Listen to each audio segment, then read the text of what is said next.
فرمایا جو اللہ اور پچھلے دن پر ایمان لائے اس کو چاہیے کہ وہ کلمہ خیر کہے یا پھر خاموش رہے۔ ان من خیارکم احسنکم اخلاقا، فرمایا تم میں سب سے افضل وہ ہے جو خلق کے اعتبار سے سب سے زیادہ اچھا ہے۔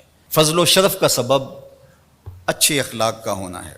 حضور نے ارشاد فرمایا قیامت کے دن میزان پر جو اعمال رکھے جائیں گے سب سے زیادہ وزن جس عمل کا ہوگا وہ حسن خلق کا ہوگا۔ اور اللہ تعالیٰ جل شانہ جو ہے وہ دشمنی رکھتا ہے فحش گو سے اور بیہودہ گو سے۔ اللہ اکبر۔ فرمایا کہ اہل ایمان میں کامل ترین مومن وہ ہے جو حسن اخلاق کا پیکر ہے۔ تو میں آپ سے یہ کہوں گا کہ اپنی زبان کو، اپنے خیالات کو، اپنی سوچوں کو ہمیشہ آپ پاکیزہ رکھنے کی کوشش کریں۔ ظاہر ہے اس زندگی میں رہتے ہوئے سارے لوگ آپ سے متفق نہیں ہوں گے۔ ہر شخص کا آج کے دور میں اپنا اپنا فہم دین ہے، اپنی اپنی تربیت ہے ہر شخص کی، اس کا ایک بیک گراؤنڈ ہے جس میں وہ پلا بڑھا اور جوان ہوا ہے۔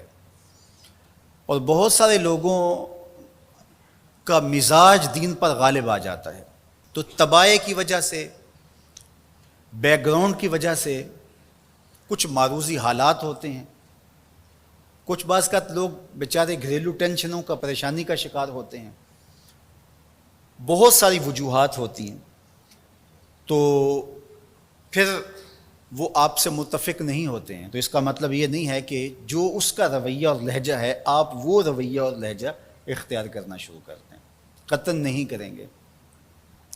آپ اپنے لہجے کو اسی طرح مزین رکھیں جس طرح حضور کے خلق کریمانہ کی ادا ہوتی ہے۔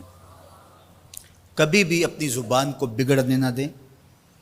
گالی گلوچ اور سب و شتم یہ تو کبھی سوچنا بھی نہ، رد عمل کے طور پر یا عمل کی صورت کے اندر۔ عمل کی صورت میں تو بہت برا ہے، لیکن رد عمل کی صورت کے اندر بھی اس کی اجازت نہیں ہونی چاہیے کہ کوئی شخص آپ کے لیے کوئی ایسا لفظ استعمال کر رہا ہے تو آپ اس کے مقابلے کے اندر اس طرح کی زبان اختیار کرنے لگ جائیں۔